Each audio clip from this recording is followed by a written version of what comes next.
আসসালামু আলাইকুম। আমি আবু হুরাইরা। আজকে আপনাদেরকে নিয়ে এসেছি শেরপুর জেলার ঐতিহ্যবাহী সাপমারি গ্রামে।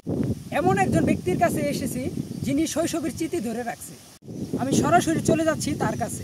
আসসালামু আলাইকুম। ওয়ালাইকুম আসসালাম। আপনার নাম? আমার নাম মোহাম্মদ হায়দার আলী। আপনি কি করেন? আমি মিস্ত্রি কাজ করি। আপনার বয়স কতটুকু? বয়স ৮০-৮৫ হবো। ৮০-৮৫। আপনি এই ৮০ বছর বয়সে এই কাজ করতেছেন, ঘুরে এটা বেড়াচ্ছেন? আমার আগে ছোটবেলা স্মৃতি আছে। এটা এখনো মানুষের দেখাইতেছে যে আমি আগে ছোটবেলা কি করছি না করছি। এটাও এখনো একটু মানুষ উড়াই দেখাইতেছে। মানুষ মনে করতেছে যে না আমার আগে স্মৃতিতে মনে আছে, এটাই উড়াইতেছে। আপনি যে ঘুড়িটা তৈরি করছেন কিভাবে তৈরি করছেন? ঘুড়িটা আমি তৈরি করছি আপনার বাঁশের শালা দিয়ে। বাঁশের শালা চিকন করে চিকন করে তারপরে ঘুড়িটা আমি তৈরি করছি। তারপরে আমি ঘুড়িটা ছাইছি পলিথিন কাগজ দিয়া।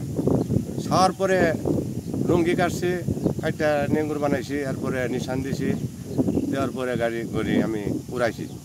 এই ঘুড়িটা কি সবসময় উড়ানো যায়? না না, এটা সবসময় ওরা যায় না। এটা যেমন আকাশ অবস্থা কিছু খারাপ থাকলে বাতাস চালা, তখন আমরা ঘুড়িটা চালাই। বাতাস না থাকলে তো ঘুড়ি উড়ে না। আচ্ছা, আরেকটা কথা, এই ঘুড়িটা তৈরি করতে আপনার কতদিন সময় লাগছে? এই ঘুড়িটা তৈরি করতে আপনার 1 সপ্তাহ লাগছে। 1 সপ্তাহ সময়। 1 সপ্তাহ লাগছে। আপনার এই বয়সে এই কাজ করার কারণ কি? এই বয়সে আমি কাজটা যে করি, এখনো যুগ পোলাপানে মোবাইলের যুগ। তারা মোবাইল নিয়ে টিফাটাফি করে তা আমি যদি এই যুগে ওই ঘুড়িটা উড়াইয়া ওকে যদি মনটা ভাঙ্গাইয়া এই ঘুড়ির মধ্যে আনতে পারি, ওই হিসাবে আমি এত বয়স আমি এই ঘুড়িটা তৈরি করছি। তৈরি করে পরে পোলাপানটা দেখাই যাচ্ছি যে তারা মোবাইল টিপে খেমা দিয়া ঘুড়ি বানায় আষাঢ় শ্রাবণ মাস বাতাস থাকে, ওই বাতাসে তারা ঘুড়ি উড়া। ধন্যবাদ আপনাকে আমাদের সাথে থাকার জন্য। আপনারও ধন্যবাদ। ধন্যবাদ দর্শক, এতক্ষণ আমাদের সাথে থাকার জন্য।